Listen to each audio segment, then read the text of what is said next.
خلاص بكرة إن شاء الله هيبدأ الصمت الانتخابي، وأكيد هنقفل إحنا برضه ملف الانتخابات مؤقتًا، وهنبدأ في القضايا الأخرى.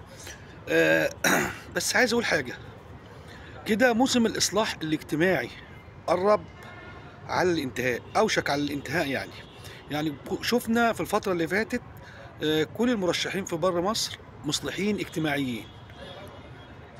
عشان الناس الغلابة ويقول لك والله ده راجل متربي بيخاف على الغلابة وراجل محترم وإلى آخره، بس للأسف الشديد ما الغلابة كانوا موجودين من زمان.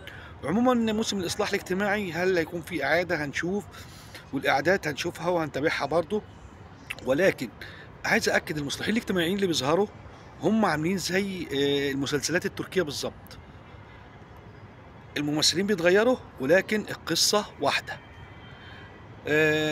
في فترة الصمت الانتخابي إن شاء الله يكون معانا قضايا أخرى. ولكن مؤقتًا هنغلق الملف، وهنلتقي إن شاء الله في خروقات أول أيام الانتخابات وثاني أيام الانتخابات، في خروقات الانتخابات اللي هيعملوها يعني. ده أكيد شيء هيحصل، بس استنى هنا قبل ما ننهي وقبل ما تقفل.